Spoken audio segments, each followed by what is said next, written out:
Everybody say,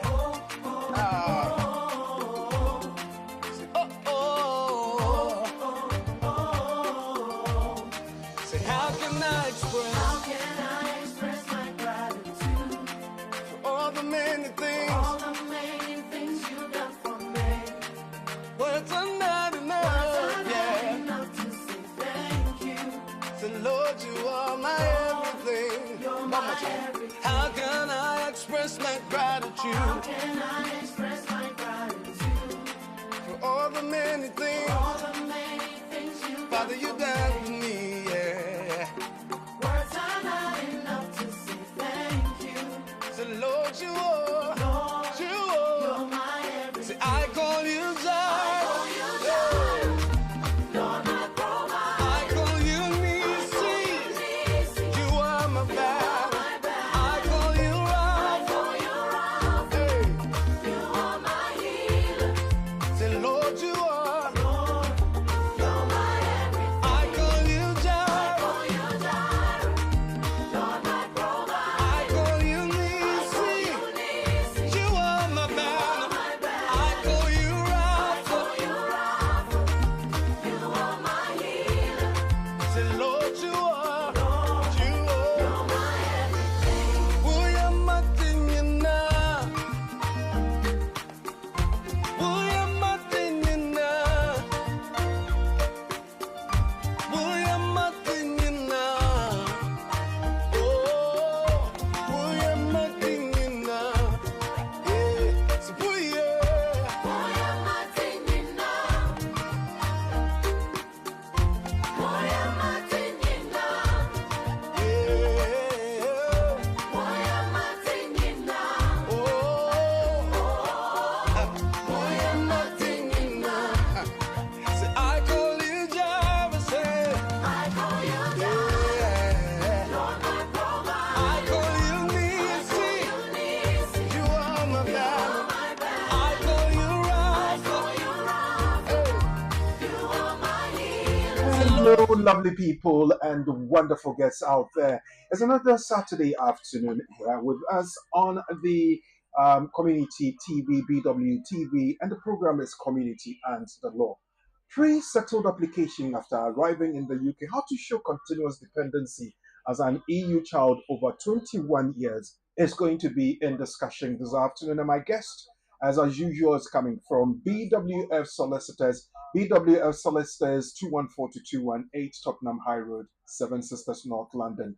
And Charles Asma is my guest. And I believe that the quiz, the other exciting content we're bringing you will be of benefit to you this very afternoon. It's the Community and the Law, live on BWTV, BWF Solicitors, Facebook, YouTube, and all the other social media platforms. Let's get into it together. Our private client services team is recognized for providing clear and practical legal advice to our clients in the United Kingdom and Ghana. Expert help with will writing, probate, or estate administration. Our will writers and probate lawyers can act for you to obtain grant of probate and carry out estate administration on your behalf. The probate takes place after someone dies. If there's a will, the named executor is responsible for ensuring that the estate of the deceased is secured, assessing its value and paying any inheritance tax. If there is no will, the interstate and inheritance rules require similar responsibilities. Our lawyers offer strategic and practical solutions to the issues which clients face, whether it's in relation to succession planning, will preparation, probate and the administration of estates, immigration and visas, contentious family or probate disputes, administering estates often with inheritance cross-border issues, international trust advice including residence, domicile issues, wealth preservation, a fast, efficient service from SRA-regulated professionals, transparent pricing. BWF Solicitors, let us take care of probate.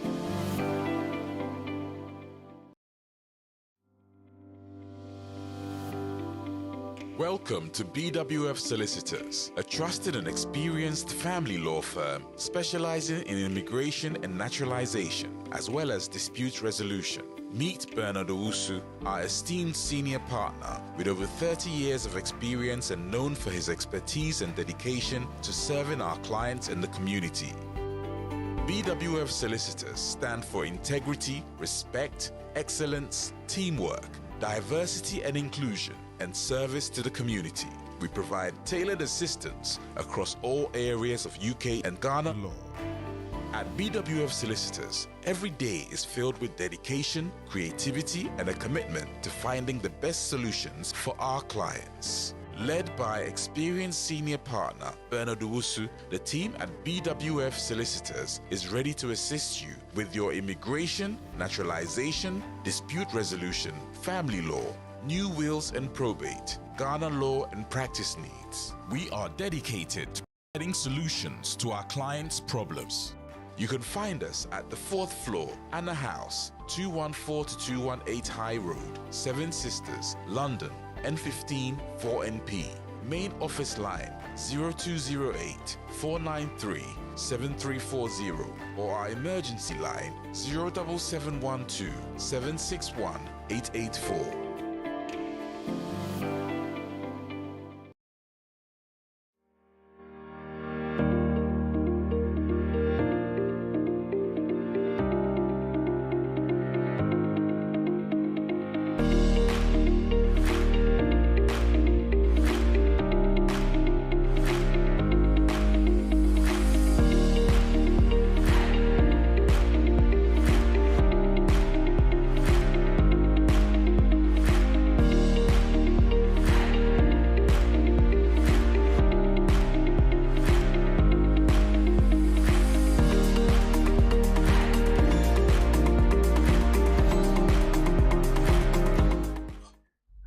Hello, lovely people. Thank you very much for sticking around.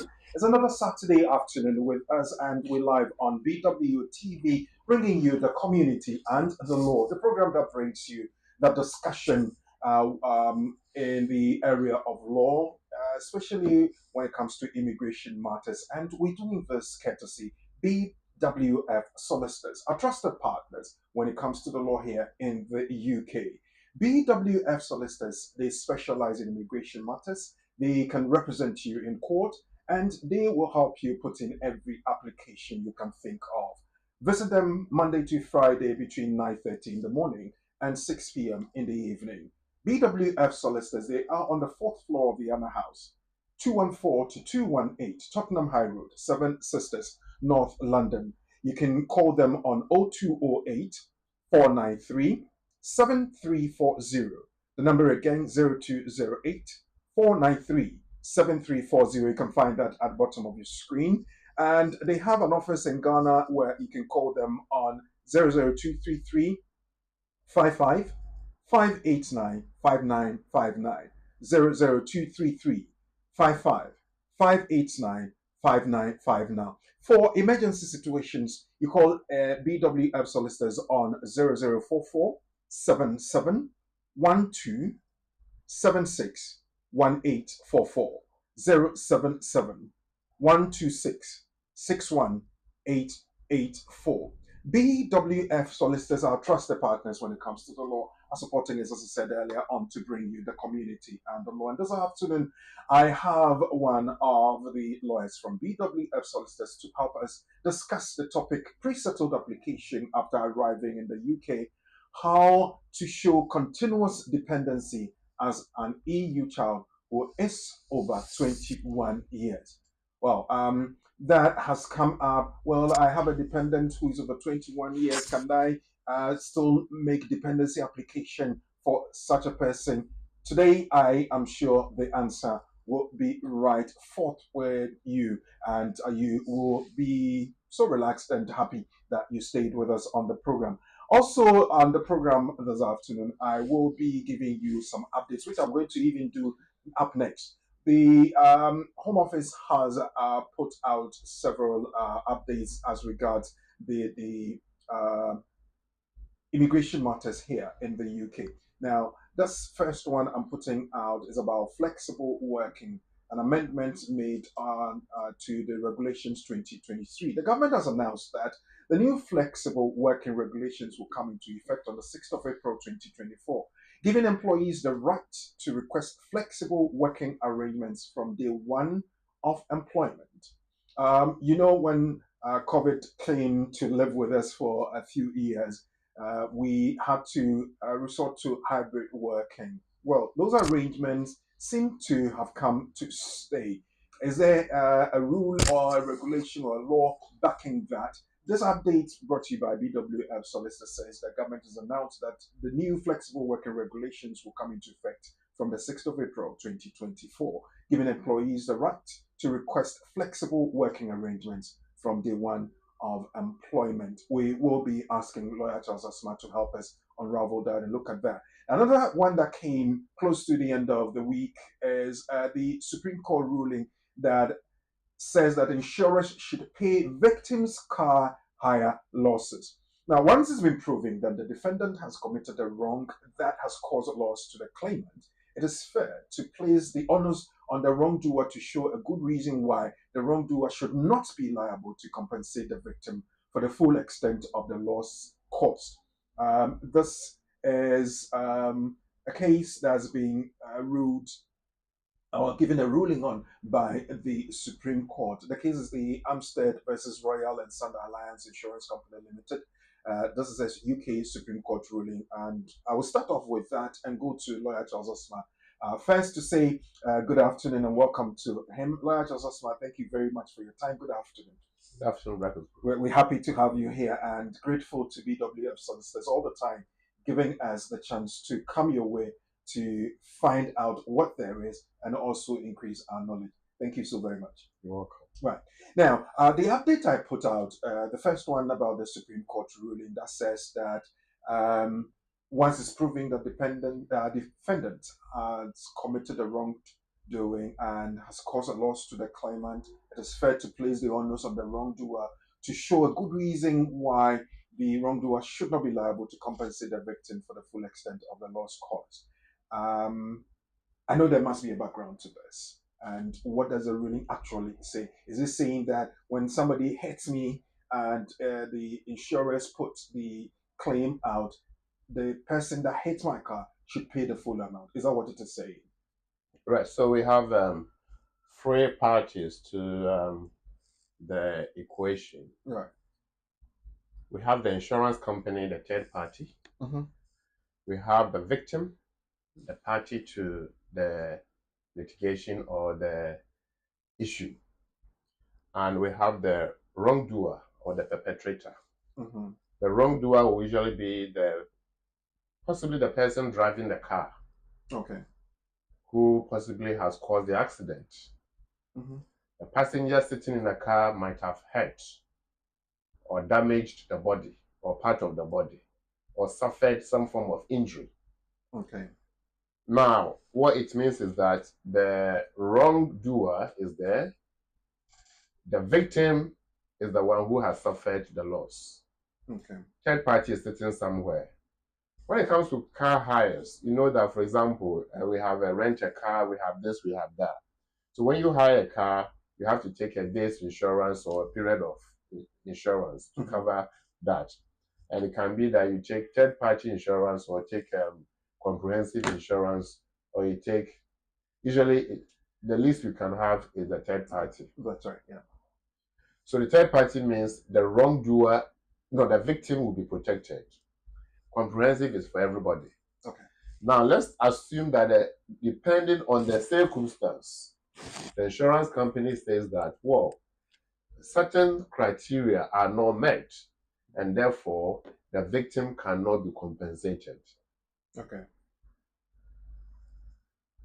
There's insurance, Mm-hmm. but the insurance company is likely to say the victim cannot be compensated for whatever reason. Okay. We're not going to go into that reason, but suffice to say that there's now a ruling that whether the reason is tenable or not, you, the insurance company, should be able to pay for the losses of the victim.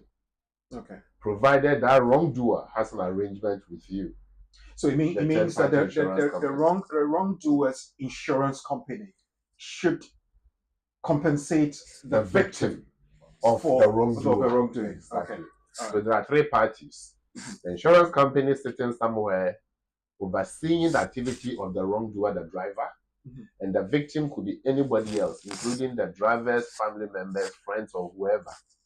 But the point here is, if you suffer a loss as a result of the driver's behavior or the wrongdoer's behavior, then the insurance company cannot say the agreement is between me and the hirer of the car, and so I have nothing to do with you, the victim. Right.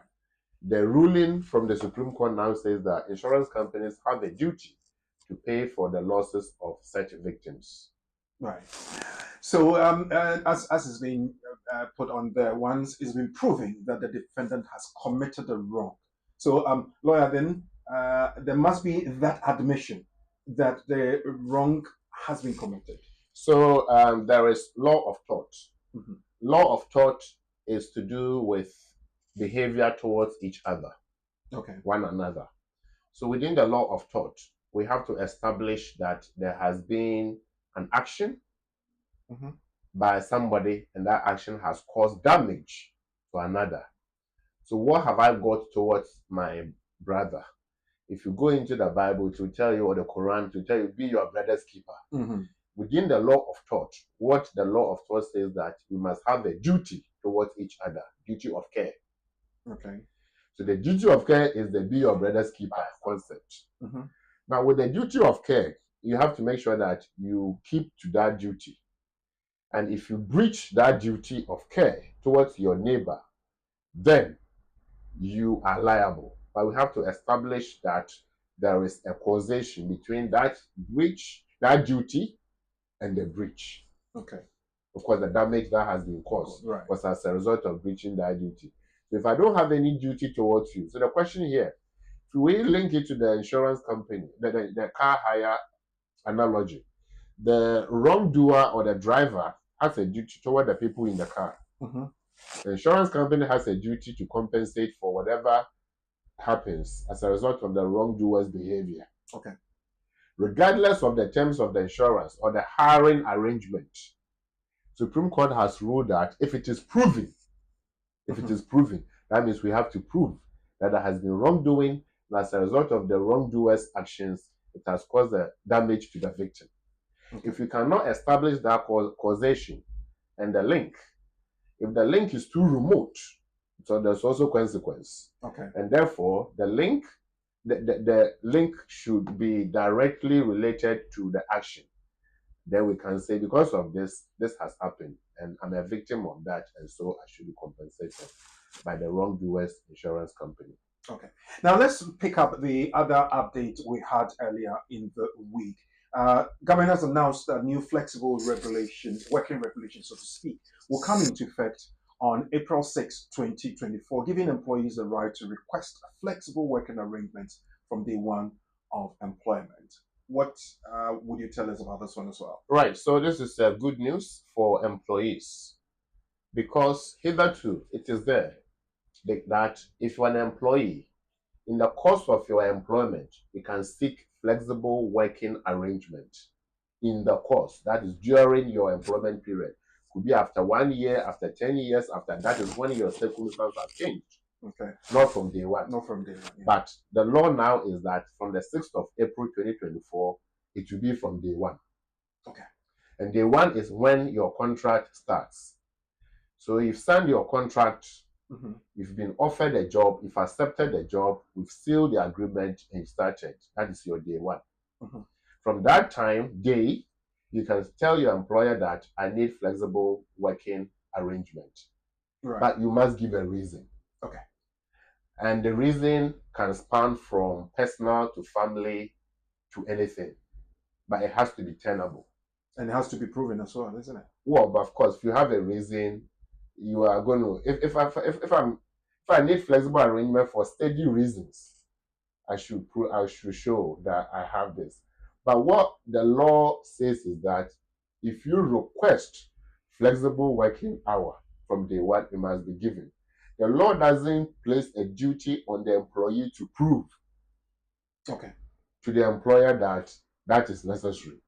Yeah, but you use the word it must be tenable. So it means that if it is not possible to grant that from day one because of the needs of the service or the work you are doing, can the employer say that I can't grant it at this time, but I can consider it later on?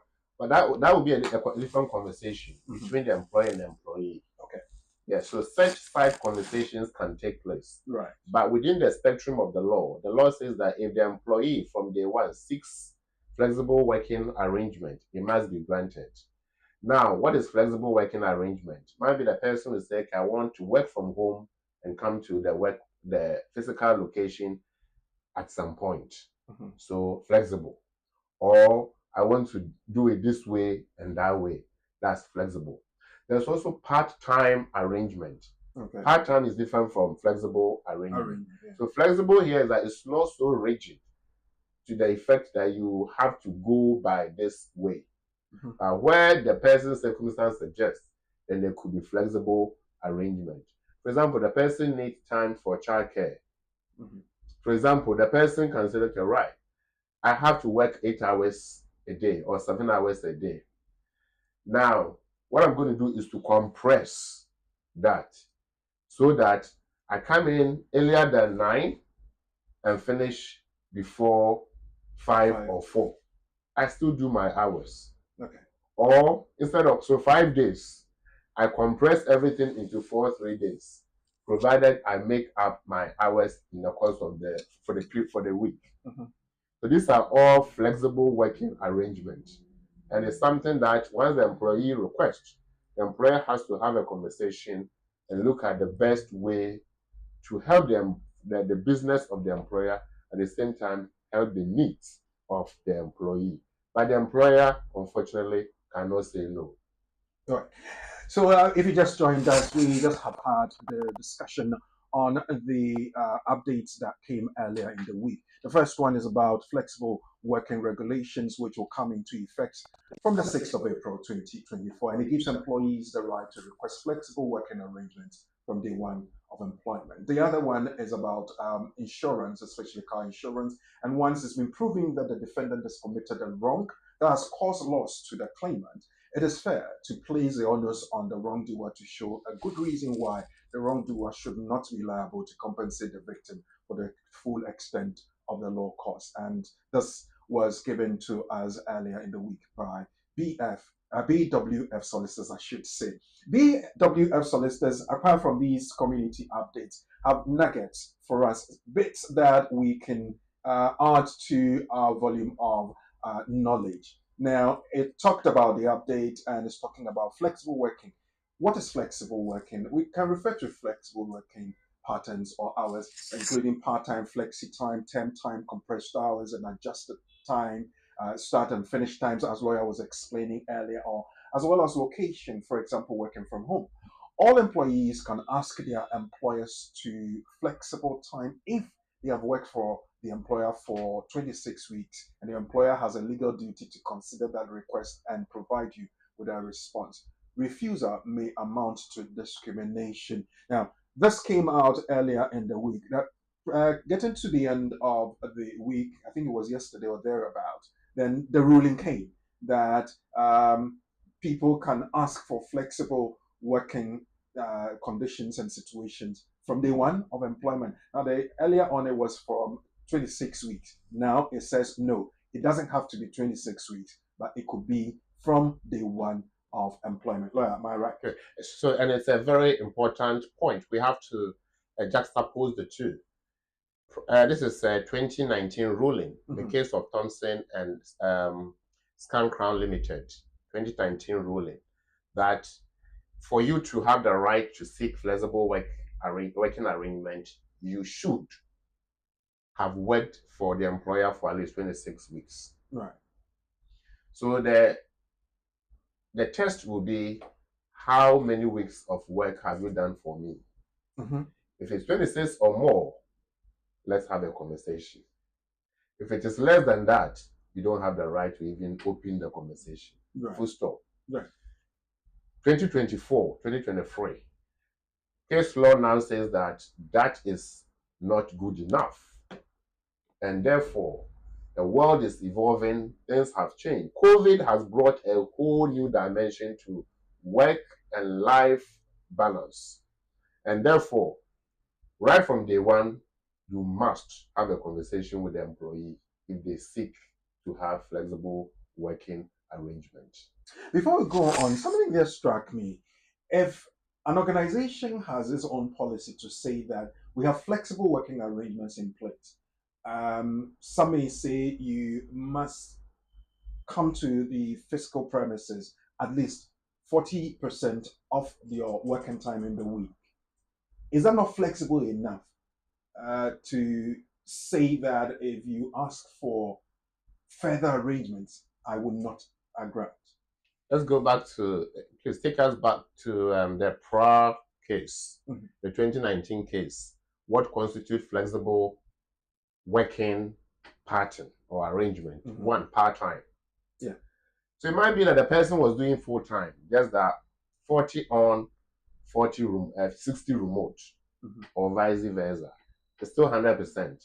But this time the person is saying, I want to do part-time for my health, for my family reasons, for my personal reasons. It is not the employer's duty to check whether this is okay for the employee or not. So if I come to my employer to tell my employer that I need to go part-time, and this is my reason, childcare arrangement, childcare reason, you must accept that. Okay. So what the point I'm making is that even though there's this on and off, if I decide to go part-time, what I'm saying is that I don't want full-time. After all, I'm going to lose out on pay, but it is for my good, and therefore I want part-time. So you can see that all these things were already there, already in place. Okay. And if somebody is doing on and off, and it's still 100%, then that is not. They are still doing their full-time hours. Yes, flexible in a way, but it depends on the nature of flexibility the person is seeking.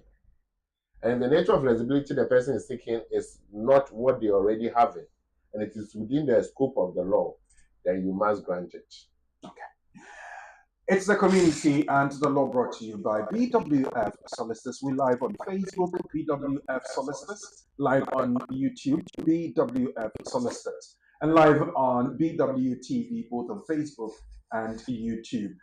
Leah, is there an extra point you want to? Yes, I think the key thing here is, what if the employer doesn't oblige to the request? That's right. The law says that then it will amount to discrimination, because the point of, so here the employee may not have qualified for unfair if you dismiss the employee because they have asked for this and you can't grant, and so then unfortunately we can't keep you, so leave. Generally that's discrimination. But the employee might not have worked for 2 years as to have the right not to be unfairly dismissed. So if you look at qualification for unfair dismissal, under Employment Rights Act 1996, you should have worked for the employer for 2 years. That's to have the right not to be unfairly dismissed. Okay. So if you don't have that right, and so you cannot bring a claim under unfair dismissal, then you can bring a claim under discrimination. The thing with discrimination is that you must find a comparator. Okay. Comparator means that has it happened before? Has it happened before, and how was it done? So if it is possible that somebody requested and was given, and I'm requesting and I'm not being given, then of course that's a point for discrimination. So what we are saying is that when, depending on your circumstance as an employee, if you have done if you qualify, of course, under Section 230 of Employment Rights Act, under 104, 108, and you have the qualification 2 years, then you can even bring multiple claims.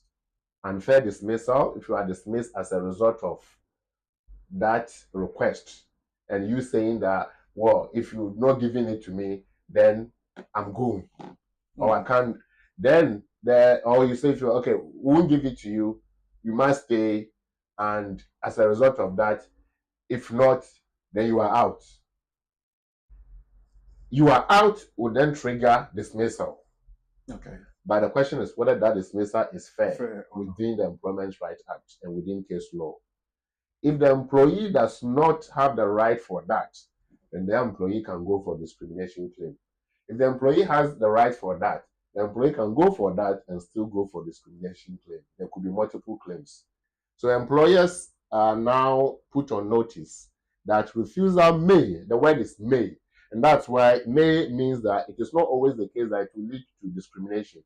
But discrimination must be proven that there is a comparator and you have been unfavorably treated as opposed to that comparator.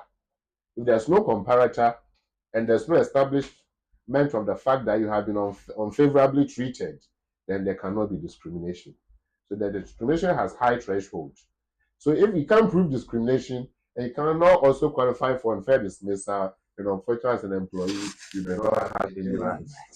Well, that's what the law says. That's what the law does. But if you want any further explanation, please do not hesitate to contact BWF Solicitors on the number 0208 493 7340, 0208 493 7340, or 077 127 61884. You can also contact Lawyer Charles Asma on his private number as well. We will bring you that on the screen in a moment. Lawyer Charles Asma's number is coming up in a jiffy. But we're going to take a quick break, and when we come back, we'll be looking at our pre-settled application as we mentioned earlier on. Yes, Lawyer Charles Asma's number is on the screen, 07947 63 60 37. 07947 63 60 37. If your dependent child is over 21 years and you are EU national, can you still act or ask that the child be given settlement here in the UK? We'll be right back. Our private client services team is recognized for providing clear and practical legal advice to our clients in the United Kingdom and Ghana. Expert help with will writing, probate or estate administration. Our will writers and probate lawyers can act for you to obtain grant of probate and carry out estate administration on your behalf. The probate takes place after someone dies. If there's a will, the named executor is responsible for ensuring that the estate of the deceased is secured, assessing its value and paying any inheritance tax. If there is no will, the interstate and inheritance rules require similar responsibilities. Our lawyers offer strategic and practical solutions to the issues which clients face, whether it's in relation to succession planning, will preparation, probate and the administration of estates, immigration and visas, contentious family or probate disputes, administering estates often with inheritance cross-border issues, international trust advice including residence, domicile issues, wealth preservation, a fast, efficient service from SRA-regulated professionals, transparent pricing. BWF Solicitors, let us take care of probate. Welcome back, and thank you for sticking around. It's the community and the law, and we are here under the auspices of BWF Solicitors. And our guest this afternoon is Lawyer Charles Asma of BWF Solicitors, and is going to help us discuss the pre-settled application after arriving in the UK. We're going to look at how to show continuous dependency as an EU child over 21 years. Once again, Lawyer Charles Asma, good afternoon. Good afternoon, Bakoko. Yeah, thanks for coming. Yes, you have helped us go through some of the updates, and I know they keep coming in thick and fast. We've looked at two of them. Is there any probably that's come? Yeah, there's one that has just come in, and we have domestic violence, where partners who have sponsored their partners to the UK end up abusing them emotionally, psychologically, financially, physically, sexually, and all that. And as a result of that, sometimes they even will say that if you don't do this, more or less blackmail. If you don't do this, I won't do this. And what are they referring to? I will not renew it for you. Okay. And the other party becomes helpless. So prior to now, is for those who are under Appendix FM program, EU, and so on and so forth. But what armed forces? But for those who have come in as students dependent, and those who have come in as skilled worker dependent, what the law or the change is saying is that if you are a victim of domestic violence and you can prove that, then you can apply for 3 months extension of your leave. Okay. And within that 3 months, that's the concession, you can have recourse to public fund. However, within that 3 months, you must find an exit route. In other words, what am I going to do after 3 months? So 3 months is more or less GCO surviving, but you have to do something with it because it doesn't give you a chance to go for settlement like others who can go for set DV or indefinite leave to remain automatically with that. Okay. This, you have 3 months, and within that 3 months, what they are saying that you have to then migrate from your leave as a partner of whoever to something else. And that is, the question is, where do I move to? Unfortunately, the law does not. It becomes very difficult. Very difficult. The law, I just hope and pray that having seen the need to review the law to cover these people, the proponents of this policy will again see the need to extend the need for settlement to cover these people as well. But again, the government is also very careful not to open the floodgate so that it becomes too difficult to contain. So for now, what the government is saying is that if you are a partner of a student partner and you are undergoing domestic violence, if you are a migrant worker partner, you are undergoing domestic violence, then the new policy, which used to be domestic violence policy, has now been extended to cover all those people. And so, insofar as you qualify, you can apply to move from where you are to a 3 months grace period so that you can look for a way to survive. Okay, so that's another update that's come through, and we have the assurance that if we have any questions, any concerns, we can call BWF Solicitors for them to help us. 0208 493 7340 or emergency number 077 127 61884. Before we go into that discussion, let me acknowledge proud and of course valued clients, customers, viewers, and all that on the line. Sandra Fraser, good evening, or please share when you join. We appreciate your continuous support. Thank you very much. Sandra Fraser is the lady that mans the front desk for BWF Solicitors. And then Munukun says good afternoon. Daniela Chei Mensa, good afternoon. Riku and Lawyer, good afternoon. Daniela, how are you doing? I know you're doing so very well. Tilly Duma, hello, lovely family. Tilly, thank you very much. Keep doing what you do. The next person we have on there is Clive Allen. We have so many other people. I know Freddie also is watching with us. Chris Hanabi, Diana Tutu, Mark Blackburn, Amma Somera, Frankie Boy Harrison, Jamdeen Adeleke, Tricia Good Game. We have Belinda Chappell, Sadakat Khan, Ellen Foucault, and many others. Robert Green, you're here. Charles Obidima, you're watching. Norman Rollickson. We have Mark Graham, and a host of others. What I want you to do when you come on, yes, announce your presence. Put your comments in there on the comment section down below, either on Facebook or YouTube, and we will acknowledge that as well. If you have a question you want to pose to Lawyer Charles Asma, the chance is there for you to put your question in the comment section below, or you can text it to number 07399 208468 or WhatsApp 07950 422 780 07950 422 780. Lawyer Charles Asma is here and is helping us do this. Now, let's get into our discussion for the afternoon. EU dependency under Appendix EU. What are we talking about? Pre-settled status, what are we talking about? And a child or a dependent who is 21 years and over, what are we talking about? How are we to show continuous dependency when the person is 21 years and above? Lawyer Osasma is here.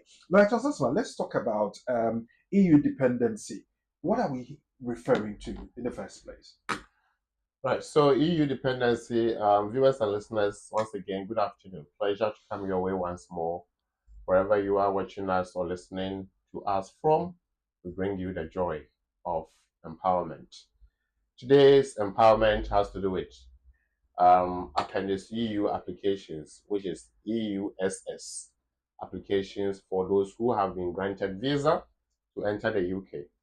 And having arrived in the UK, you have time period within which to apply for further leave. That further leave will either be limited or indefinite. That's settled depending on the criteria or your circumstance.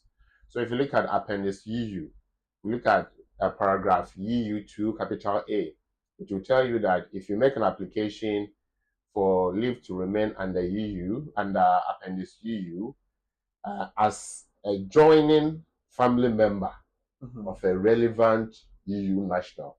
Very important. And if you look at the law, that has been highlighted. A joining family member of a relevant EU sponsor. So, joining. Then there's another keyword, irrelevant. Who is a relevant one? So let's start with the joining family member. So a joining family member will be the one who will say, "I'm joining my family, my parents, my grandparents, my children, and so on and so forth." Prior to 2021, it included extended family members. Okay. Joining family member. So the person coming is the joining family member. Okay. So you have to show that there is relationship proving.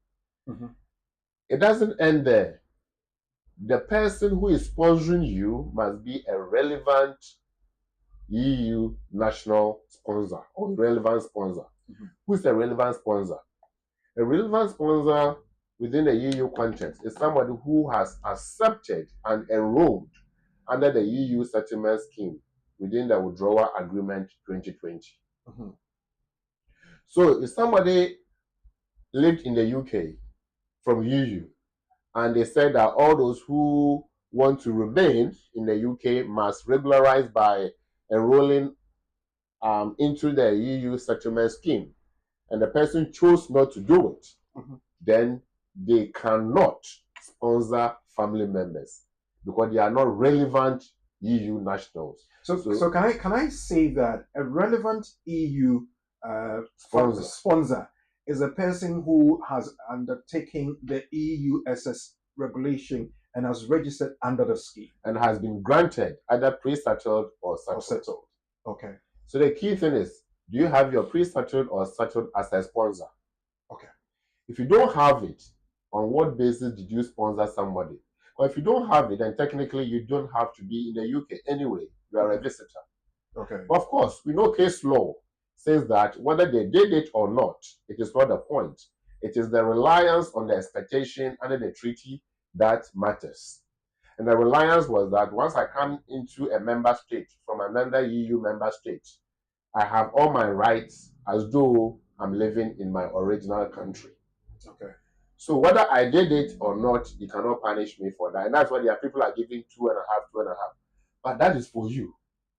Therefore, if you want to transfer your right to somebody, then your right must be legitimate. Then you should have enrolled. Okay. Now, it might be a premature question, but let me still pose it. Is it too late for anybody to enroll under the scheme? Well, there is room for those who are late. Of course, you have to show why since June 2021, you have still not done it.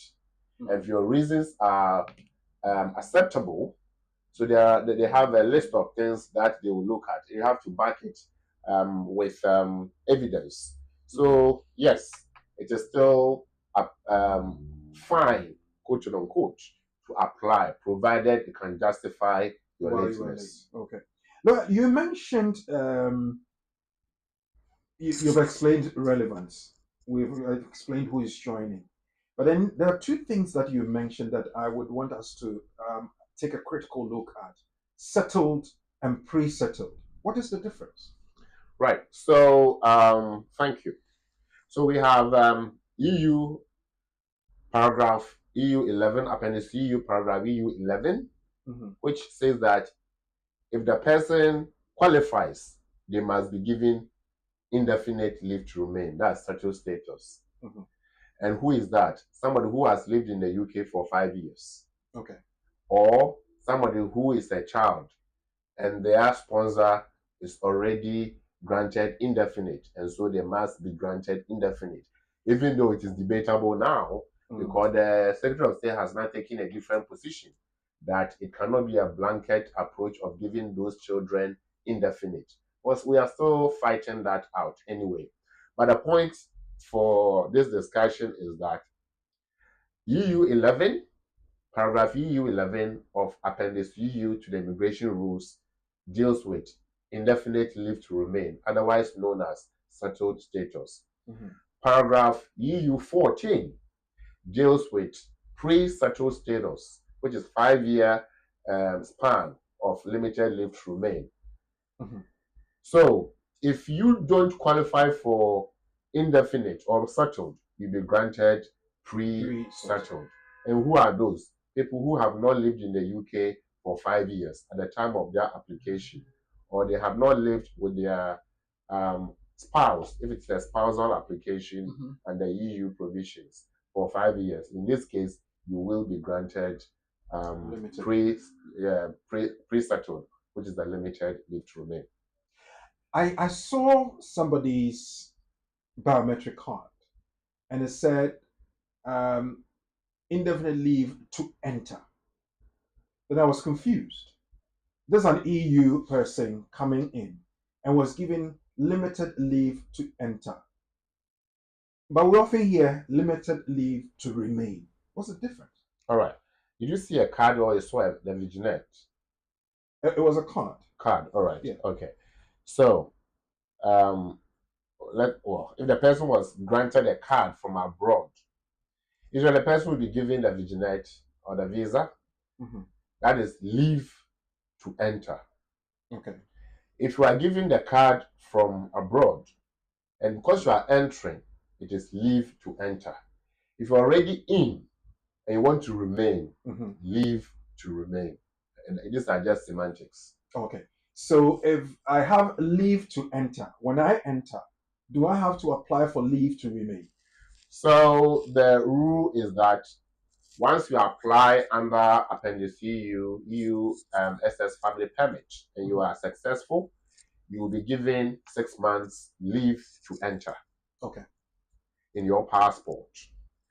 Once you enter the UK, you have 3 months within which to regularize or to choose to apply under the EUSS scheme itself in the UK for leave to remain. Okay. So if you don't choose to regularize by applying within 3 months of entering the UK, then the presumption is that you don't intend to continue to remain in the UK. Okay. But it's a choice. And I'm sure, of course, everybody will choose the right thing.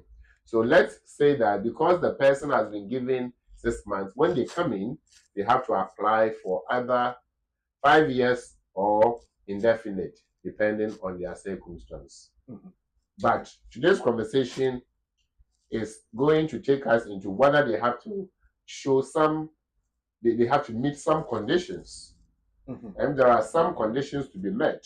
We'll look at those conditions. Well, I will jump to that. But then prior to that, I'll ask this question. This person's thing that I saw that says that indefinite leave to enter. When they enter, I would ask again, I will ask again, do they have to enter to remain? And when they are making that application, what do they have to prove? So let me just add them to this conversation because I know you have seen it, but I haven't seen the card. So it's difficult for me to conclude that it falls within the remit of EU leave to it falls within the remit of EU. I wish you have the card here. But regardless, once the person comes in, they have limited leave and they have to regularize by applying under the EUSS. So if they are going to apply, the process starts for them. But they've gone through the first process to get it to come. Then they have to go through the process again to get to remain. But I'm finding it difficult. I've sent the thing to you. I'm finding it difficult to accept that I have indefinite leave to enter. Then I come in and something else is probably asked of me or given me. I find it quite a bit difficult to accept, really. Okay, so what we have here, thank you for sharing. This is residence permit. Okay. Residence permit is not for EU national and their family members. Okay. It's something else. Right. So could be. So this person came in as a child of somebody who is settled or who is a British citizen, and therefore they came in with their indefinite leave to remain. Settlement. Right. Okay. So this is settlement application for that child. Okay. So this is. Oh, it doesn't fall under the. So this is BRP, not BRC. So there's what's the difference? Okay. I'm getting confused a bit more here. Yeah. BRP and BRC. Yeah. So there's biometric residence permit and biometric residence card. Card is for EU nationals. They need card to reside. When they started, the treaty started and people started flooding in from early 2000. They will come in, they will go for a paper card and they will write on it residence card, the blue card, the original blue paper card. Then that transitioned into something else and we now have the card itself, the biometric card, because it now has your personal biometric data.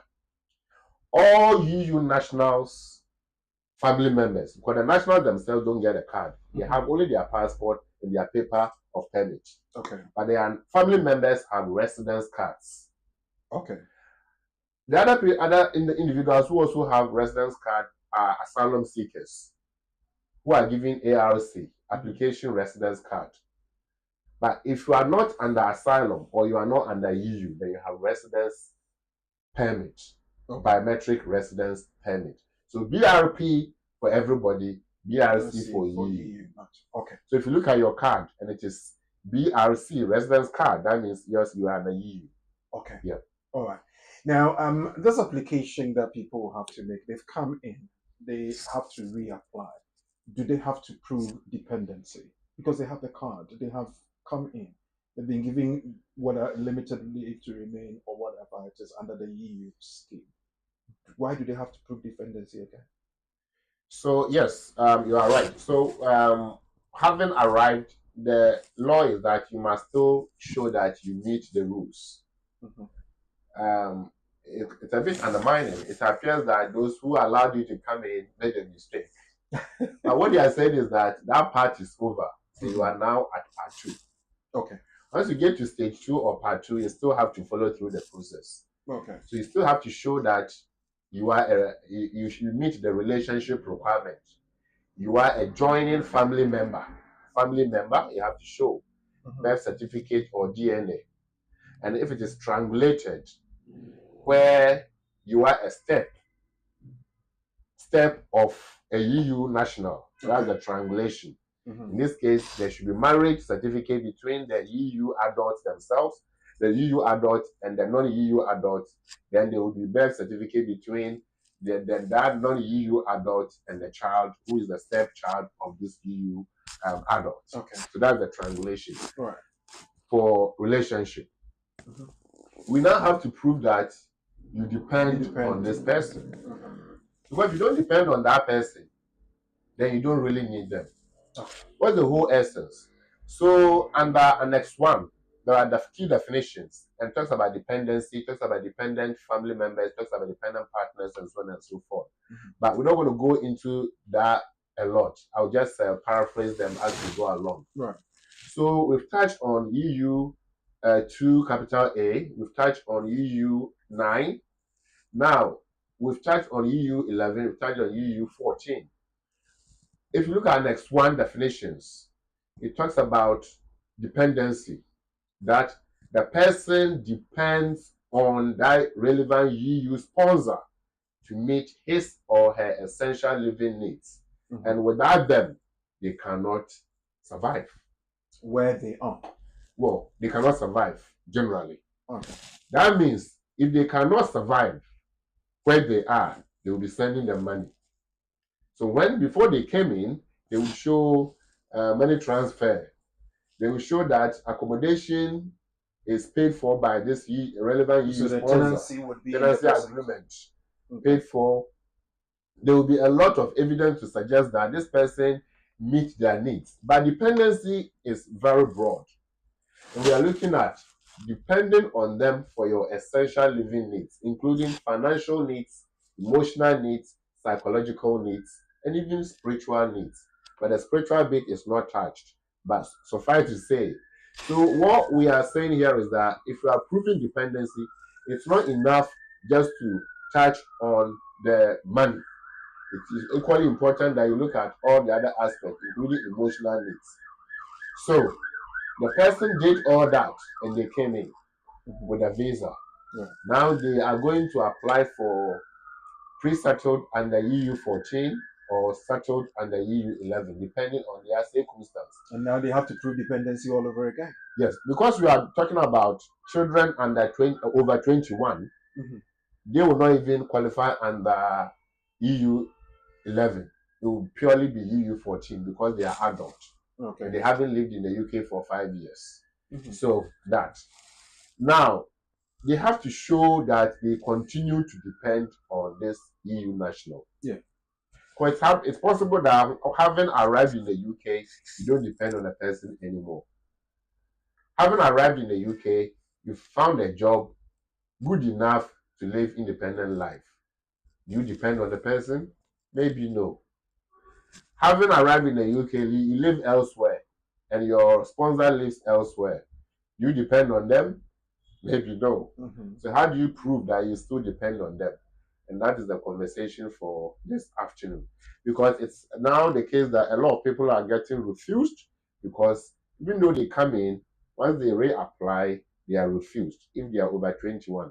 And the reason is that there is not adequate proof of dependency on that relevant EU sponsor. If you just joined us, we're having a discussion on how to prove dependency and making that application as well. Lawyer has taken us through some of the definitional issues, the conditions that need to be met. Pre-settled application after arriving in the UK. How we're going to prove that? Talking about showing that you depend on the sponsor for physical, spiritual, and emotional needs. But what if you cannot prove that? Think about that. I'll be right back. Our private client services team is recognized for providing clear and practical legal advice to our clients in the United Kingdom and Ghana. Expert help with will writing, probate, or estate administration. Our will writers and probate lawyers can act for you to obtain grant of probate and carry out estate administration on your behalf. The probate takes place after someone dies. If there's a will, the named executor is responsible for ensuring that the estate of the deceased is secured, assessing its value and paying any inheritance tax. If there is no will, the interstate and inheritance rules require similar responsibilities. Our lawyers offer strategic and practical solutions to the issues which clients face, whether it's in relation to succession planning, will preparation, probate and the administration of estates, immigration and visas, contentious family or probate disputes, administering estates often with inheritance cross-border issues, international trust advice including residence, domicile issues, wealth preservation, a fast, efficient service from SRA-regulated professionals, transparent pricing. BWF Solicitors, let us take care of probate.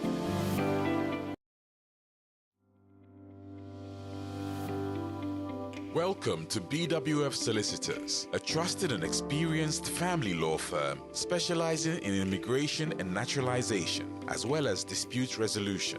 Meet Bernard Owusu, our esteemed senior partner with over 30 years of experience and known for his expertise and dedication to serving our clients and the community. BWF Solicitors stand for integrity, respect, excellence, teamwork, diversity and inclusion, and service to the community. We provide tailored assistance across all areas of UK and Ghana law. At BWF Solicitors, every day is filled with dedication, creativity, and a commitment to finding the best solutions for our clients. Led by experienced senior partner Bernard Owusu, the team at BWF Solicitors is ready to assist you with your immigration, naturalization, dispute resolution, family law, new wills and probate, Ghana law and practice needs. We are dedicated to providing solutions to our clients' problems. You can find us at the 4th floor, Anna House, 214-218 High Road, Seven Sisters, London, N15 4NP. Main office line 0208 493 7340 or our emergency line 07712 761 884. Welcome back and thank you for sticking around. Pre-settled application after arriving in the UK. We're talking about how to show continuous dependency as an EU child over 21 years. We're doing this courtesy BWF Solicitors, and we have Lawyer Charles Asma from BWF Solicitors with us as our resource person. Now, how do we prove it? And if we cannot prove it, what happens? Lawyer.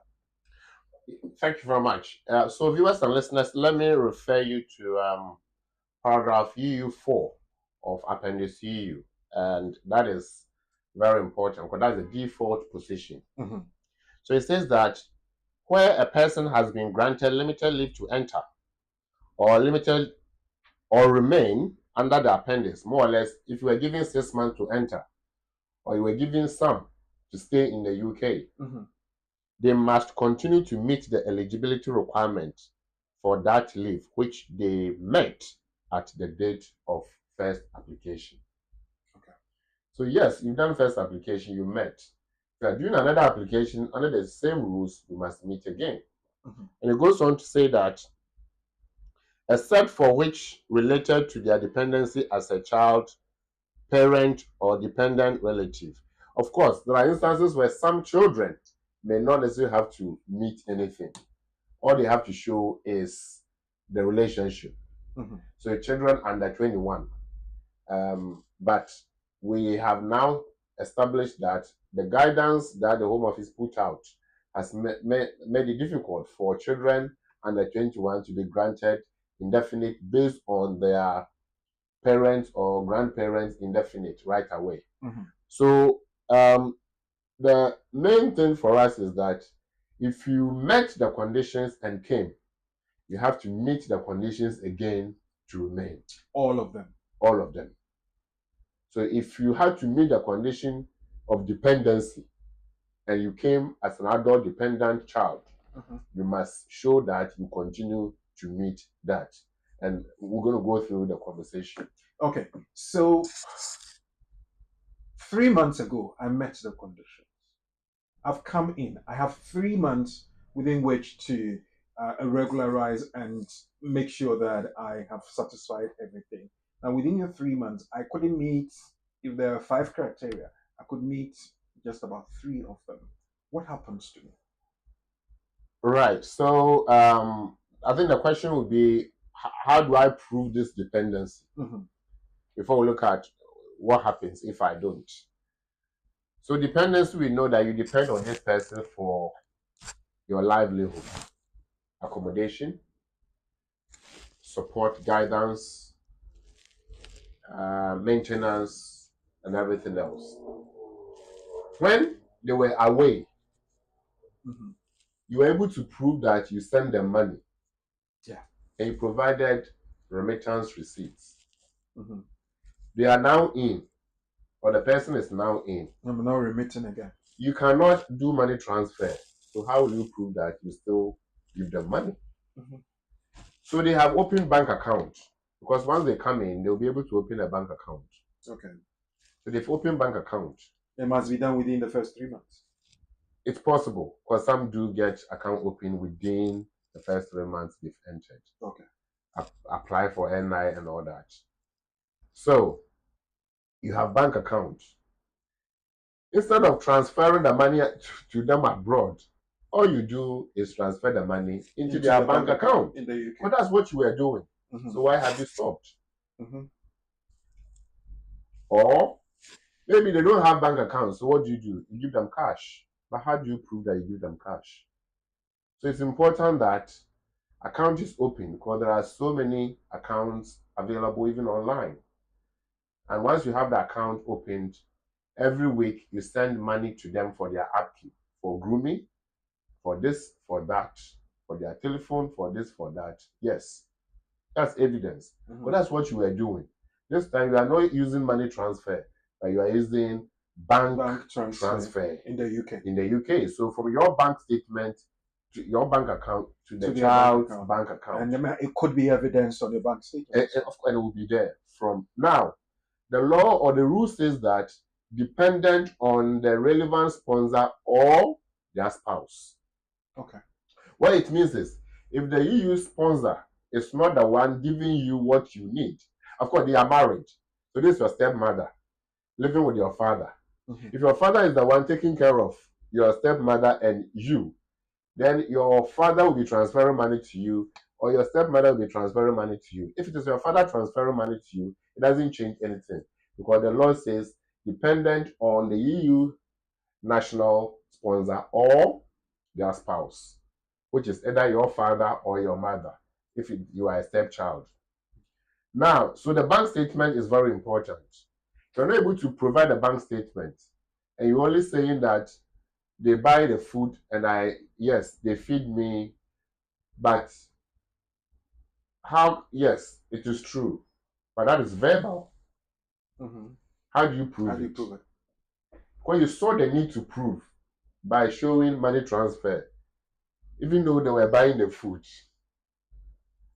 And they are here. You are saying that you buy the food, and so I cannot provide bank statement to show the transfer. You must. It's important. They are living here. When they were living abroad, you hired a place for them, and you showed the tenancy agreement. So when they come, now they are living here, you are saying that they are not on my tenancy agreement, but they live with me. Doubtful. Well, difficult to believe. And therefore, what you do is that, yeah, they are living here. And in the UK, under the tenancy rules, you tell the landlord that I have somebody in here. Then the person goes on the tenancy, depending on the conversation you will have with that landlord. People don't normally do this. People don't normally do that. They don't accept, because depending on the expiration period of the tenancy. If the child has arrived into the expiration period of the tenancy, then of course the tenancy is already signed. So there will be that name will not be there. But if they say the tenancy ended, the child is now here, then the name will go on there. It has to. Well, but the question we are asking is, what shows that you live with them? They give me the money, yes. But what else shows that you live with them? Tenancy is difficult. But what else shows? Then a proof of address. Okay. So you have your proof of address. Sometimes even the tenancy, they don't believe it, or they don't place so much reliance on that. And you know why? Well, anybody could put anybody. Exactly. Because tenancy is a handiwork of a normal human being. Bank statement is a handiwork of a normal human being through a rigorous process. And that is more reliable. Letter from NHS, letter from GP, letter from school. If they came and they started applying for school and they had admission and they wrote to them, that is evidential that they are living with their mom or dad or with their parents. and so on and so forth. Yes, the parents can bring evidence to prove that in terms of feeding, they pay for all, they buy the food or they do the shopping. So they can bring all the receipts associated with the shopping. That doesn't have the child's name, but that proves the point that the parents are the ones who feed the child. But if the parent is the one who feeds the child and they can provide their shopping receipt, why should they transfer money? You are proving that in addition to the feeding, I give my child money for telephone, money for transport, money for grooming. £50, £100, whatever it is. It is not how much, but the fact that it does happen. Okay. Case law says that it is not the amount of dependency that you must show, but the fact that it is continuous and it is adequate for that person.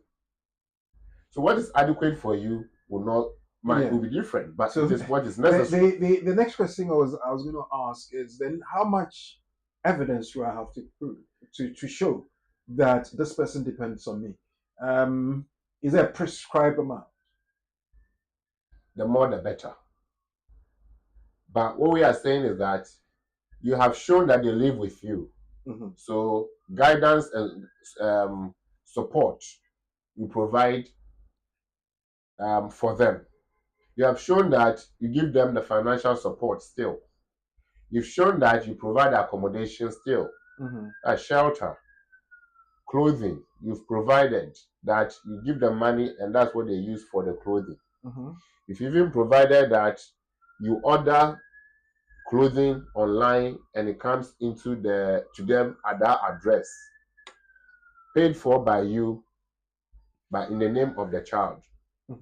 And the invoice from JD, from River Island, from all the places we shop online, show that it was paid for. We have the billing address, the billing name, and all that. Yeah. So parent paid for it, sent to the customer is the child or the person. So those pieces of evidence can all be used. Right. Because my parents shop for me. My parents pay for my accommodation. My parents are still supporting me emotionally by guiding me, assisting me as to how to steer my affairs here in the UK. You can see that the emotional aspects are difficult to prove. Yeah. But if I live with my parents, the presumption is that they guide and support me. Evidence is the name of the game. Evidence. Now, the person's come in. We're talking about these bits of support that we provide, but we can't evidence strictly to say that it's going to a Kwemansa who is 21 years and above and is dependent on me. If I'm not able to do that, does it mean that automatically my application will fail? Then you will not meet EU4, paragraph EU4, which says that you have to continue to show dependency. And if you're not able to show dependency, that it is continuing after your arrival, then you cannot be a dependent child of a relevant EU sponsor. And what happens next? If the application is refused, well, you have recourse to court. You go for appeal. Then the judge will look into your matter to see whether the caseworker has misapplied the law against you or applied the law appropriately, and it is just that you didn't meet the law. Let me look at it from this angle. I am expected to apply for this within the first 3 months. I couldn't gather enough within the first 3 months. But I could do that in the next set of months, in the next 3 months. Do I have to appeal the one that was refused, or I could put in a new application? There are options. Somebody will choose to appeal. Somebody will choose to reapply. I have 2 cases in this context. Life cases. The father brought 3 children. Okay. based on the children's stepmother. When the children came, 2 were under 21, so they were granted. The over 21 was refused. So the father asked me, lawyer, what do I do? I said, we can go to court or you can reapply.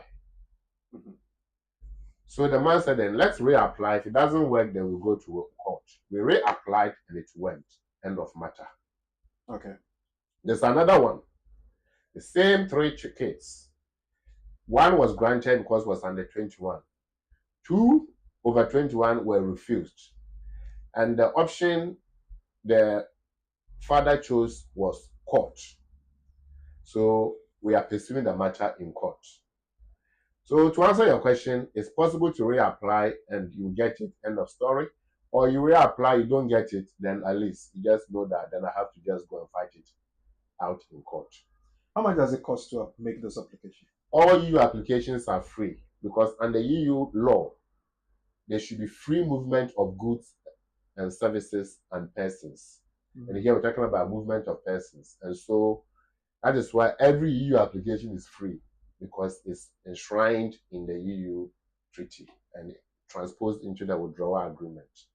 So no matter how many applications you make, depending on your circumstances, thinking that I may need to reapply because I didn't meet the criteria the first time, no matter how many you put in, they are all free. Insofar as it is under Appendix EU free. Well, we're live on BWTV. I know there are questions that you may want to pose. I have posed a lot, and lawyer has been very gracious to answer all of them for us. But then you may have yours, so I am going to activate the line 0208-493-7345, or you can send your voice note to our WhatsApp line 07950422-780. And also, you have a chance to type in your question in the comment section below on Facebook and YouTube, and we'll pick them up. So, just one quick break, and when we come back, we have questions that we put on the platform. We have some voice notes here, and the lines will be active as well. 0208-493-7345. It's the community on the law. We're looking at pre-settled application after arriving in the UK. How to show continuous dependency as an EU child over 21 years. Lawyer tells us Mark is our resource person, and we're doing this courtesy BWF Solicitors. Welcome to BWF Solicitors, a trusted and experienced family law firm specializing in immigration and naturalization, as well as dispute resolution. Meet Bernard Owusu, our esteemed senior partner with over 30 years of experience and known for his expertise and dedication to serving our clients and the community.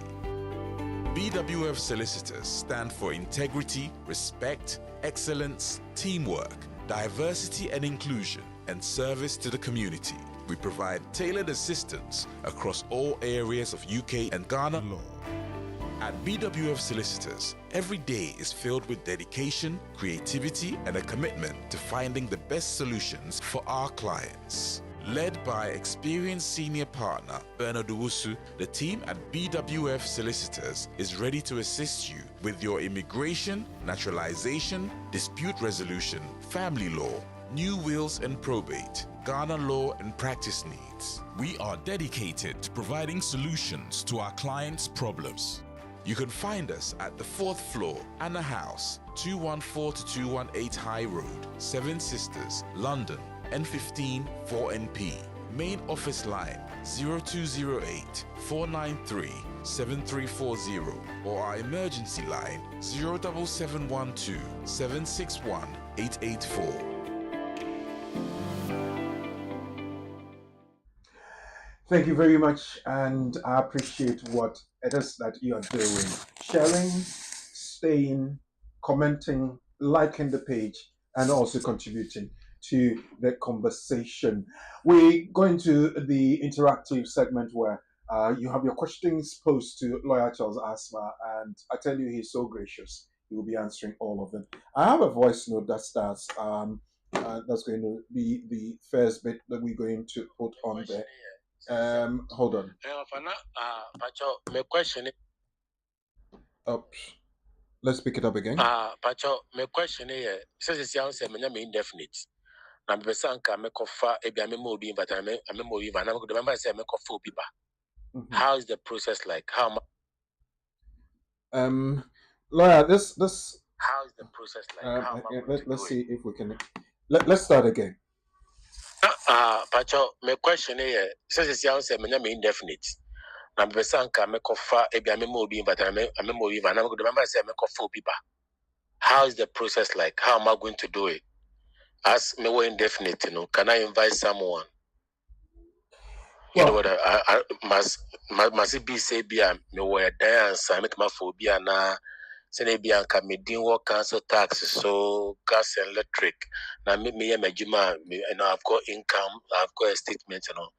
How am I going to do it so that at least I can bring someone in, my cousin. Thank you. Okay, so Laura, this person has a cousin. He has had his indefinite, and he wants to bring the person in. He had pre-settled. Now he has indefinite, so he wants to take advantage of that and bring in a relative. Does it fall in line with what we're discussing? No, because this person said a cousin. Cousins are extended family members, so this person cannot. But even so, this person, I don't know what he didn't mention whether he was he himself is a EU national or not. If he himself is a EU national, he can only bring direct family members, parents, grandchildren, his own grandchildren, or his children, if the children meet the rules, dependency rules. Now, if his status is such that he wants to bring a family member under non-EU immigration rules, say Appendix FM, he can bring this cousin and as adult dependent relative. Okay. But adult dependent relative threshold is so high under Appendix adult dependent relative that this person must show that the applicant is not able to carry out daily activities or tasks such as dressing, bathing, mobility, all the things that we do for ourselves normally. If this person is not able to do that because of disability or age or whatever it is, then they must prove it. For how long? What is the medical report saying? And who has been helping them? And why is that support not working?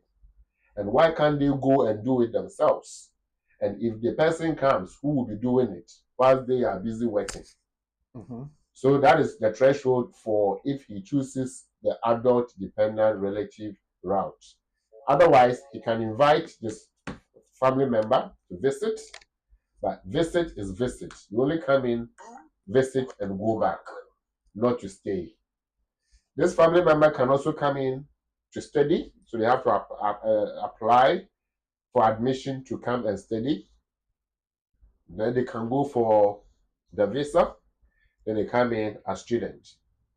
If this cousin is old enough and finds a wife, and the wife is able to sponsor his or her, in this case, his entry into the UK, then that is also an option. But it appears that from what he's told us, apart from these options, there is no other option. Okay. 0208-493-7345. Well, I had a call on, but the person couldn't stay. This one is saying that I need some information about visa before. A few months, my sister is not married and she applied visitor's visa, but her visa cancelled, and again she will try again and again. And her visa now, she's married and have 2 little babies. I want information now if she has to apply again. It's not too clear. Is it the one on the board? Yeah, one on the screen. Okay. So I need some. Okay, so let's start from a few months ago. My sister is not married. Yes. She applied for a visit visa. Yes.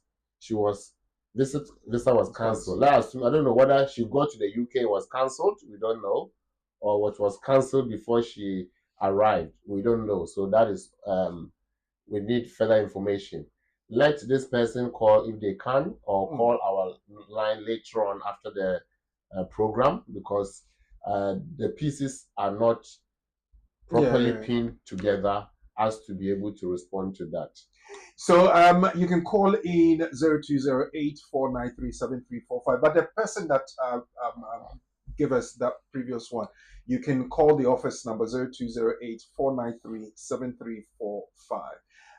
Ricky says that I've indefinite leave for the past years. My wife is giving birth in Ghana. Question: if I apply for a spousal visa for my wife and also visa for my newborn child, will my child get 2.5 years as my spouse or indefinite leave? Okay, so we have indefinite. Okay, so he holds indefinite leave, and so he has a child in Ghana.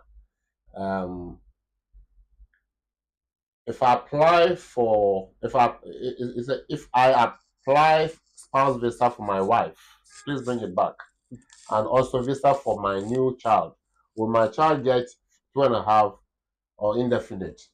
Usually, remember the one you shared with me.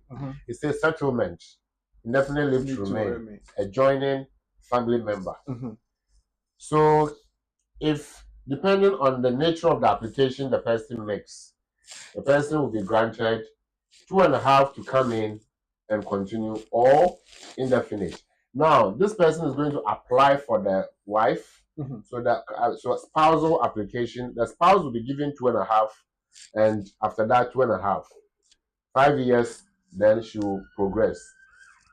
The children, because they are traveling with their mother, will be given the same thing. Okay.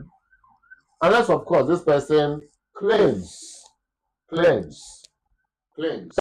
that for whatever reason, having had the children, he has become the only person looking after the children, so responsibility, and he wants to bring the children based on his indefinite, then the other parent is not in the question. Then children are joining a father with indefinite leave to remain, and that will fall under paragraph 297.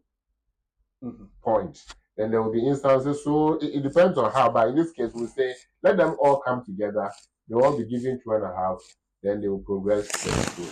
Okay. Now, if you are ready, you can put your questions in the comment section. But somebody has just put a straightforward question and says, "Can I marry in the UK?" Of course you can, depending on your circumstances. It depends. You can marry, but it depends. So I always tell people that speak to the council, the borough in which you live. Tell them that I am so and so, my wife, my fiancé or person I want to marry is also here. Can we marry? The council will tell you, or you can go on the council's website to check the marriage tab. Under the marriage tab, they will tell you the marriage process, application process. If the council feels that you need home office clearance, they will refer you to the home office for clearance. Okay. But it's possible to marry in the UK provided you meet the rules. 0208-493-7345, or you can send a text 073-9920-8468. WhatsApp your voice notes 07950422-780. Let's see if we have some comments on the platform. We'll pick them up and give that to Lawyer to help us answer that. Now, this one says, okay, I think we have just picked this one, so we can do another one. Can a man get married to a woman who is already in the UK and on government benefits, who only works 24 hours a week? Will my visa be granted after the process in marrying such a person? So this is spousal application, and it's FLRM. Now, what it is that if you are making an FLRM application, you have to show the requirement under the 5-year route. You show finance, that's the income, you show accommodation, and you show the relationship. This person says 24 hours a week. They are on benefit. Being on benefit is not the issue, but the fact that they are working and earn enough to support. If we are dealing with children, that wouldn't have been an issue. Okay. But your spouse bringing you to join them, they have to show that, or to retrieve a part, or you remaining with them, they have to show that the income is enough to sponsor you. At the moment, it's 18,600, and we know that from spring it's going to go to 29,000. Okay. So we can't say yes or no, because some people work work only 24 hours, but they make a lot of money. So if you are working and you are paid £500 an hour, then 24 hours is more than enough to meet the rules. So I can't say yes or no until you have come to me and shown me the evidence, the pay slips and all that. We do the calculation, and I can tell you that under the circumstance, you cannot apply as under appendix FM, FLRM spouse. Well, we're still picking up your comments and questions on the platform. Let's pick up one from YouTube viewers. Please ask lawyer, I'm 38 years. Mother has EU limited leave to remain. Can she apply for me? So let's stay there. So we're not going to bring back that question, but let me just add this to our friend. Mm-hmm. If the spouse has a child, then our friend can depend on the stepchild and apply as a parent, a step parent of a qualifying child. Qualifying child under paragraph 117D says that a child who has British citizenship, a child who has lived in the UK for 7 years, lived in the UK for 7 years, or has indefinite pre-settled, settled as well and so forth. Mm-hmm. So if the wife's child, which is the stepchild, is a qualifying child, then our friend can apply to request that he is granted 2.5 under the 10-year route. In this case, he doesn't have to prove anything. Mm-hmm. All he has to show is the relationship between him and the wife, and the relationship between the wife and the child, and the fact that he's a step parent to this child. And of course, if they are living together, they fall within the Gen 3.2 aspect, where the mother will say, yes, we all living together, we have evidence to show, even if he can go further to show that he's part of GP contract and he's part of school contract, and that's even carry weight. In that case, he doesn't worry about money, because that one is a discretion. It's for those who don't qualify, what we call the exceptional applications. So it depends. All right. So you can still bring in your comments. We still have. If you bring back the one that we had, we brought one which we paused and answered our brother. Yeah, the one on YouTube that we just had. The one who's 38 years. Yeah. 38 years. My mother has EU limited leave to remain. Can she apply for me? Right. So he's 38 years. My mother is a EU national. I don't know whether the mother is EU national. EU limited leave to remain as a EU national, or EU limited leave to remain as a foreigner who depends on a EU national. So let's assume that's in line with the topic we discussed earlier on. This person is over 21 years. Yes. And the mother is an EU national, qualifying person, a relevant person. That's the word. Yes. A relevant person. Can the mom apply, even though he thinks that the age 38 is too big? The question is he over 21? Yes. Yes, and depends on the mother. Mm-hmm. If he can show dependency and show relationship, he can. Okay. Well, with a bit straightforward. If those conditions are met, then definitely the person can. Okay. Now let's pick another one. This one says, I need immigration advice for my children dependent application. Father not applying it, and we claim we both have parental responsibility. The UK Decision Making Center is requesting for additional information and documents. Lisa, do we have chances, or what can we do? We were given just 10 days to reply. I want to believe that this is one of those either skilled worker application, children, or anything. I'm sure it's a foreign application. They applied from abroad. Yeah. And they have to, so because it says father is not applying. I mean, the father lives where the children are. Okay. And we claim we both have parental responsibility. That means the father has signed a consent form confirming that he's part of the care of that child or the children. Okay. So what are we saying? So this will take us to appendix children, paragraph CHI 3.2. That has 3 parts. A says that the children who are applying must prove that one of the parents is dead. This scenario tells us that none of the parents is dead. It will take us to B. B says prove that the parent applying for you to join them has sole responsibility. They have claimed that they both care for their children. Maybe they have signed a consent, so there's no parental responsibility.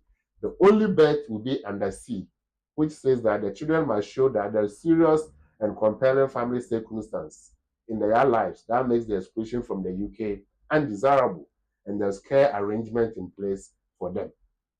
If not, then the father should be able to look after the children. Now let's put it here. It is not where the children live that matters, but where the children live that will make their lives comfortable. Children's best interest. So if the children are living abroad and they are better off, then they will not be allowed to come to the UK and suffer. So let's establish that. So if the father is living with the children and they have both claimed that they are looking after the children, then why would the children come and join you while the father is already there doing a good job? Okay. What has changed to fall within the sea to make it so serious and compelling that exclusion of the children from coming to the UK will be undesirable? And number 2, if the children come, what is the care arrangement in place? This person is asking, we've been given 10 days. What must we show? You must show that C applies to your case.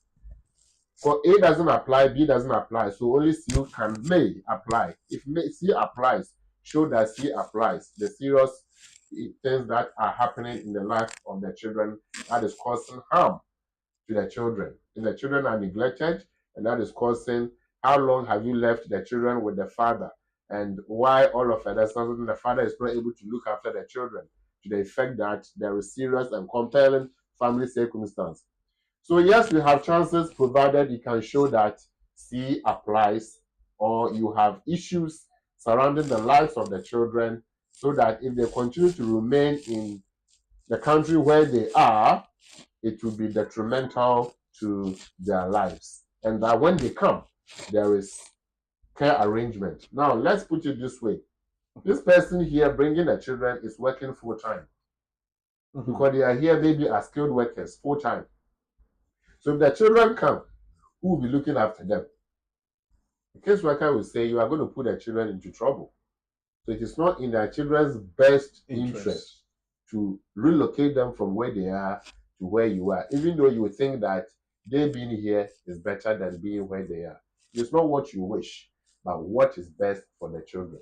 Okay, we have Luke sending us a comment and a question on the platform. Greetings to our famous lawyer Charles Osman. Thanks for such tremendous submission. Please, my question is: if someone has overstayed here in the UK before, it is automatically that the person will go 10 years, or in case he or she have agreed, the person can switch to 5 years after getting 2.5 route. My second question is: it's so strong to depend on your stepchild or British child as to get a stay if you are illegal. So, right. Two-part question. So we start with the first one, which says that if someone has overstayed, yes. Is it automatic that the person will go through a 10-year route, or in case he or she have a degree, the person can switch to 5 years after getting the 2.5 right on that route? Okay, so it depends on how they are making the application. Whether they are making the application, or it says they've overstayed. Maybe they've overstayed for a long time and they've lived in the UK for 20 years, so they want to apply under their private life. If it is based on their private life will always be placed under the 10-year route. If you're applying based on your wife, then you can apply based on under the 5-year route if you meet that criteria. So that's that part. The second part is can I depend on my step British child to get stay if I'm illegal? Of course you can. And the reason is that, yes, now you have formed a family, you have established family life, and your Article 8 right is being asserted. What it means is that that stepchild needs you. And the question is, if you are removed, would that decision be harsh on the child in terms of the consequence? Okay. Prince Bafo Ajimai, your question is here, and you're asking, can an EU family dependent living together for 4 years, 6 months together, and 6 months not together, can the dependent apply for settlement? EU family dependent living together for 4 years. 6 months. 6 months. Together. And 6 months apart, not apart. together. So they are separated. But we don't know the dependency, whether child dependency or parental dependency or spousal dependency. Let's assume that it's a spousal dependency. They are separated. Separation doesn't mean divorce. Separation is different from divorce. Once you have divorced the person, under EU, your right will still remain. I think he's even added that they are still married. Oh, yes. So, but still married, of course. So, you are still married. Yes, misunderstanding. You apply. But are you applying to extend? Let's go back to, is it for indefinite? Let's go back to the question. Apply for settlement. But the person, so 6 months are past, 6 months, and so that means this person has lived with the person for 5 years and has had a pre-settled for 5 years. They want to switch to or extend to the settled status. 6 months separation, will that affect me? 6 months separation will not affect you if you know what you are doing and do it properly. 0208-493-7345.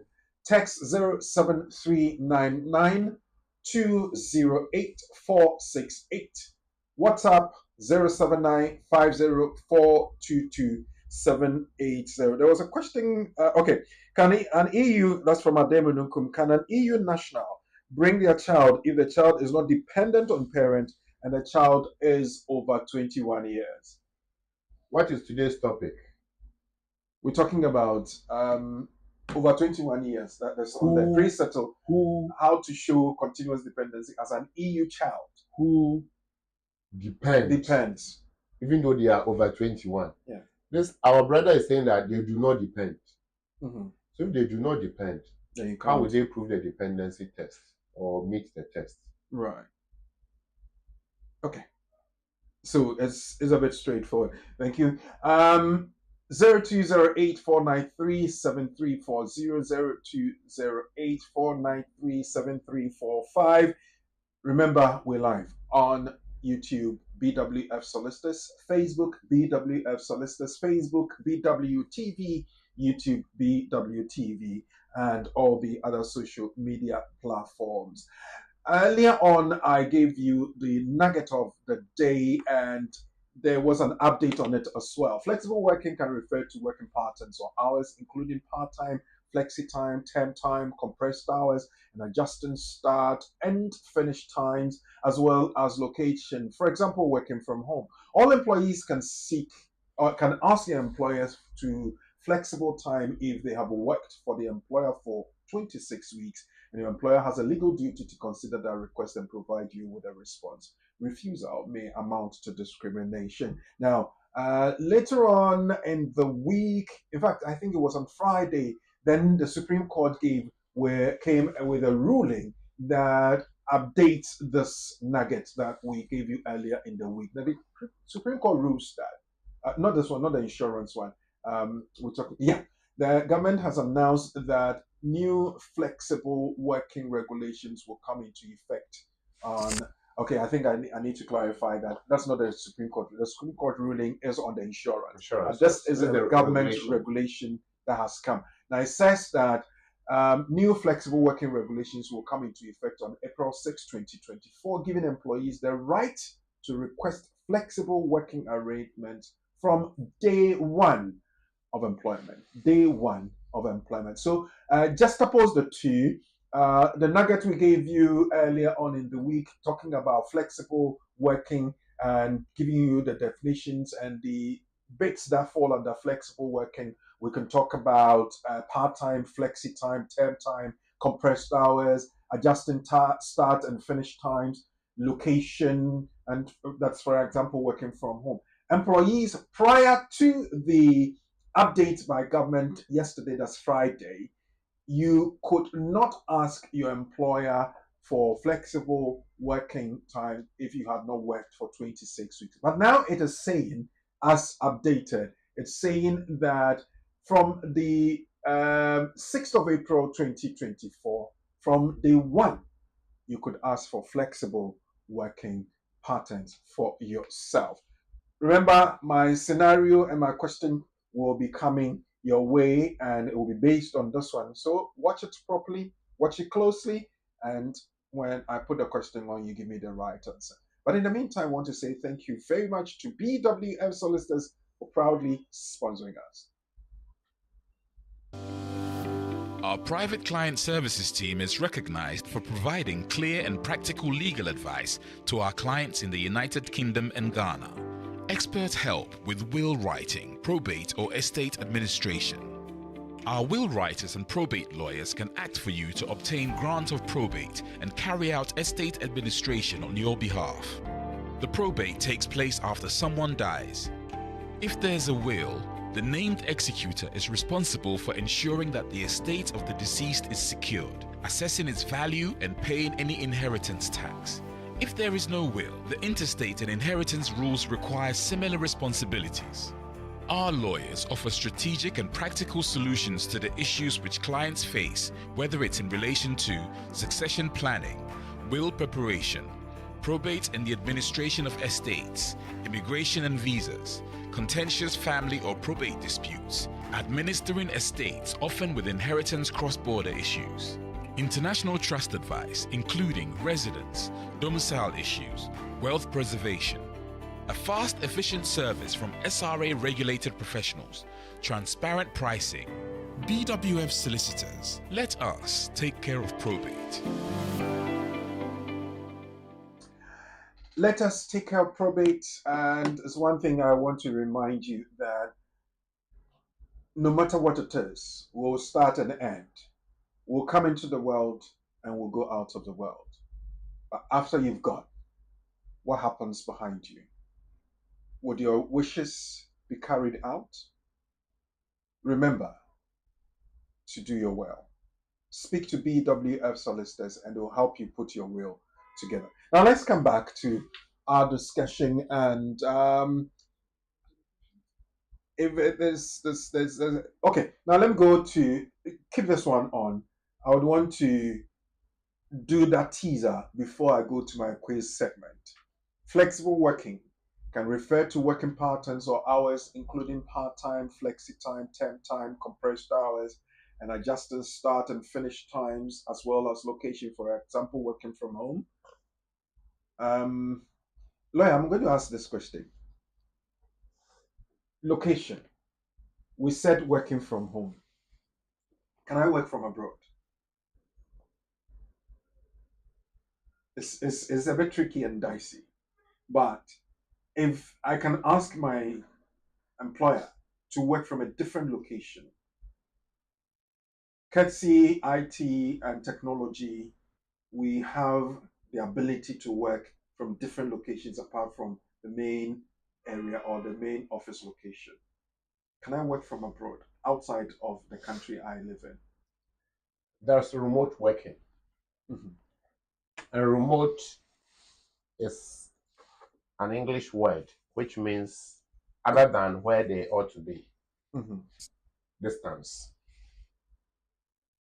So if the person is working outside the normal office location, inside the country or outside the country, and it is, of course, the employer will be aware that they are working remotely and they are delivering what they have to deliver, then I don't think it will be out of place.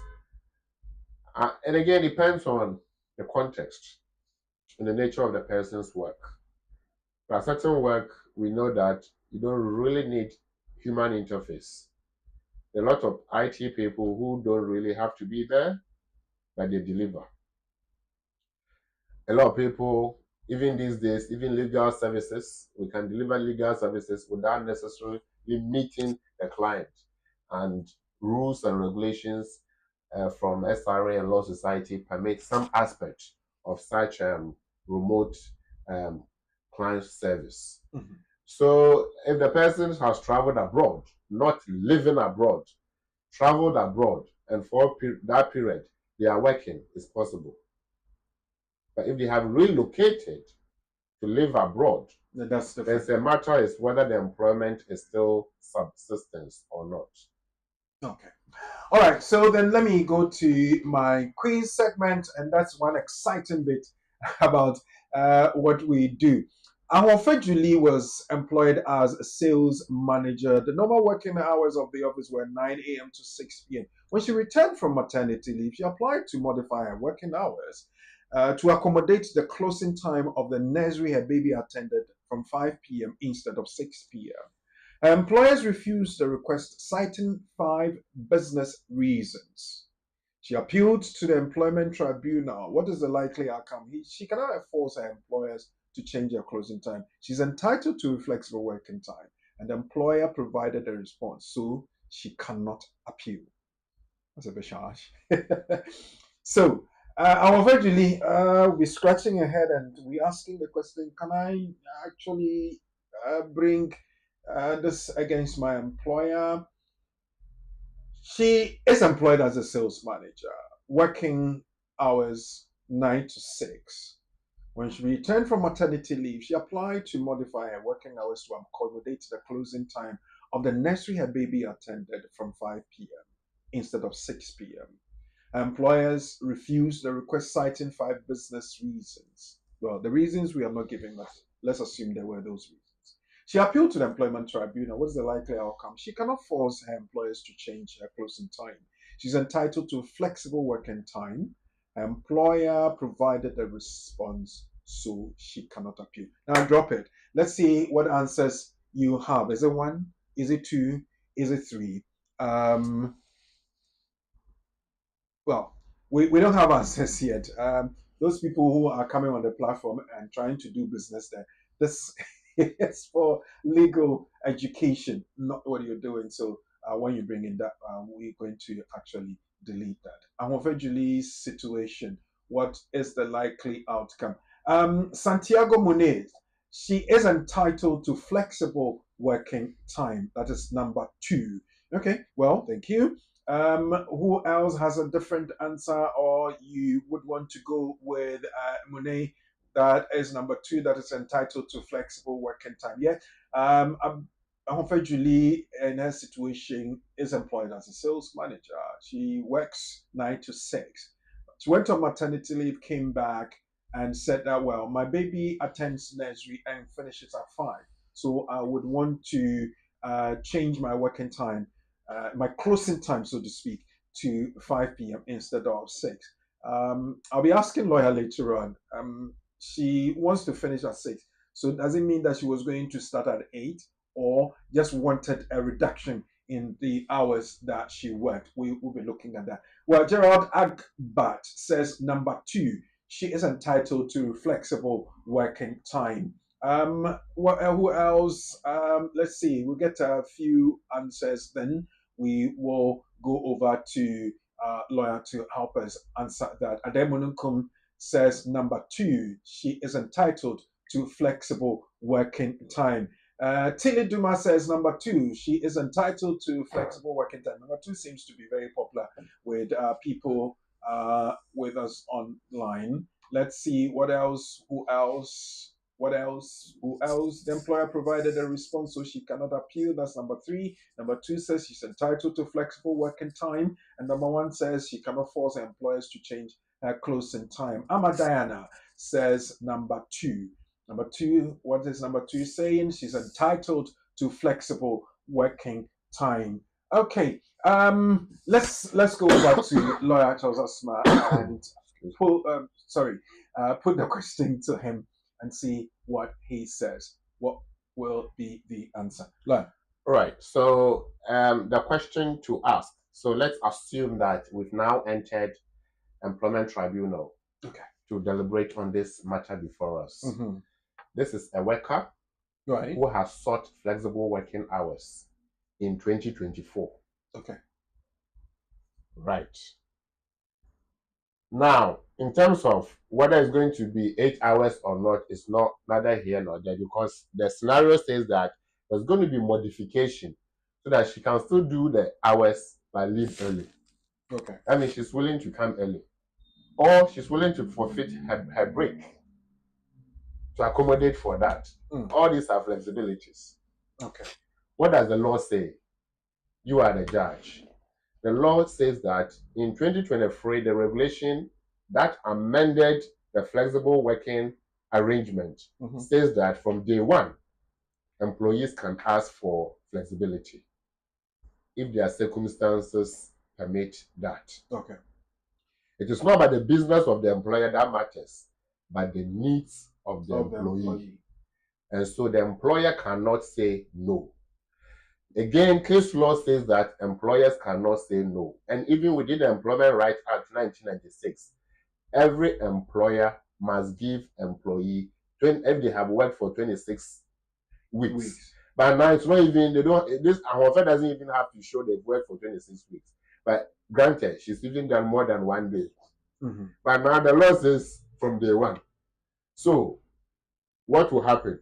Would the employer be right, or will Ahofe have her way? Judge. Ahofe will have her way. Yeah. As simple as that.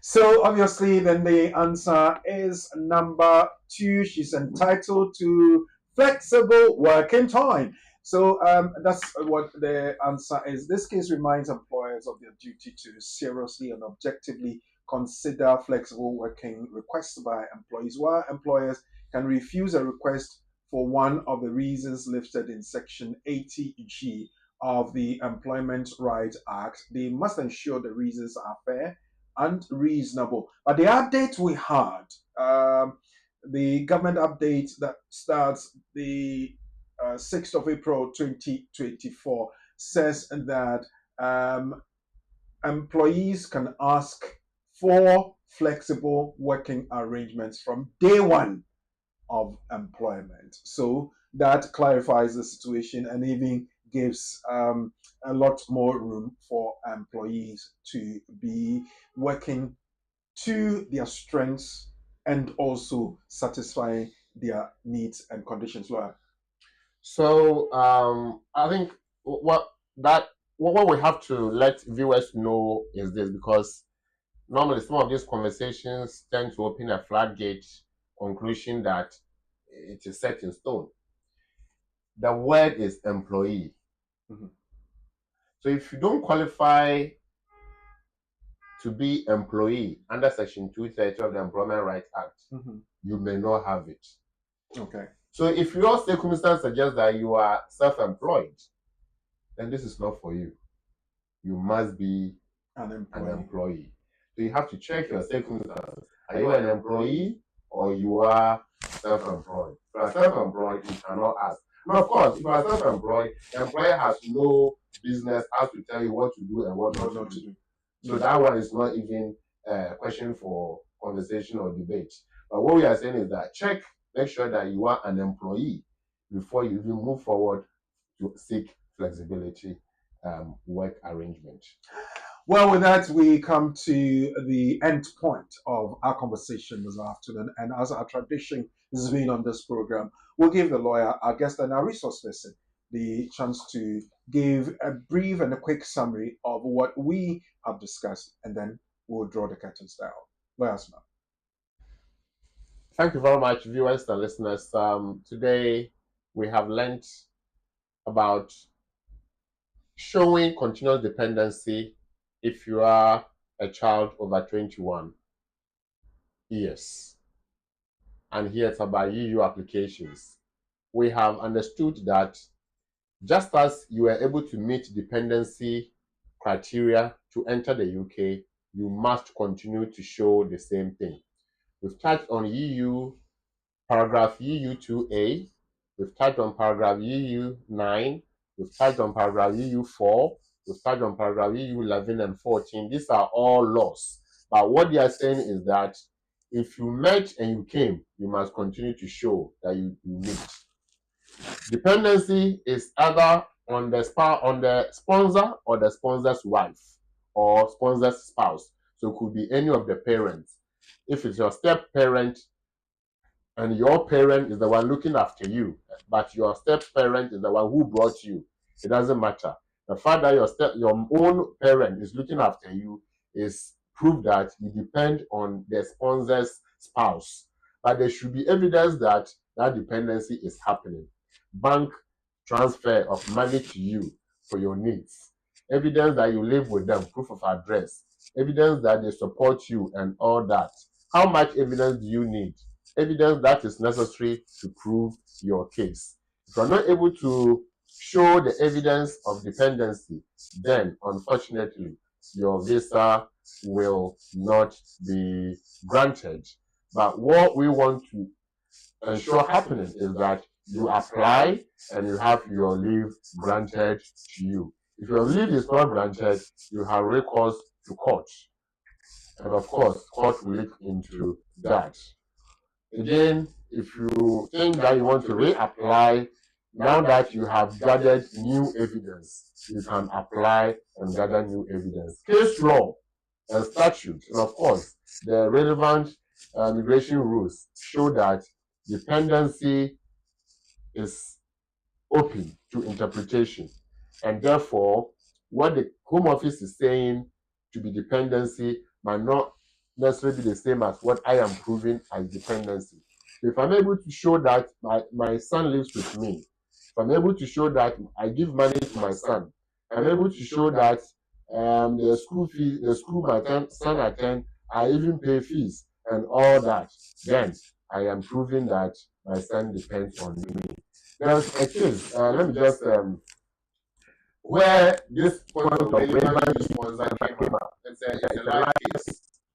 We are still dealing with that. So I'm just going to talk about the fact of it and nothing else. Where Home Office is saying that there's the relevant sponsor provision is not met by the child of over 21. Because their step parents who brought them did not do or did not apply under the EUSS scheme. My question is this, and I discussed this with the barrister, that counsel, this is what it is. Yes, if they are saying that the person did not do it, ask them, how come they were able to give the visa to the children based on this sponsor if they know that the sponsor was not a relevant sponsor? How come they give the leave to the children's father who depended on the wife if they knew that the wife had not applied and therefore was not a relevant EU sponsor? They have the information. So the matter is urgent for them to provide for us to look into it again.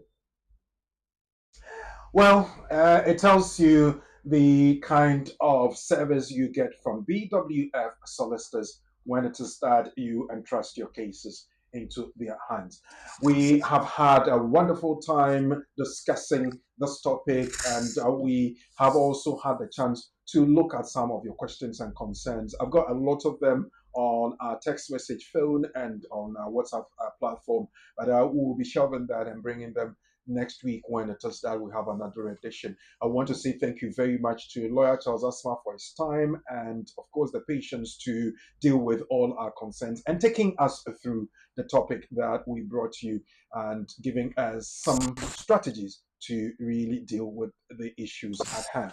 I want to say thank you to BWF Solicitors for the kind sponsorship, to the senior partner and all the lawyers of BWF Solicitors. Thank you very much. We will definitely come to you. Remember, BWF Solicitors is on the 4th floor of the Anna House, 214-218, Tottenham High Road, Seven Sisters, 0208 493-7340. They work Monday to Friday between 9:30 and 6 p.m. And to Sheila Ankara and Padma Dodu for doing the technical work and the aesthetics and administration behind the job. And to my studio producer, Professor Ade, for his patience, tolerance, and ability. My name is Oreku Frimpon. I want to say thank you to you out there for sticking around. 2 hours of your time is so precious, and I'm happy and privileged to have had that to spend with you. I'll be back again same time next week on the same platform. And until then, have a good week.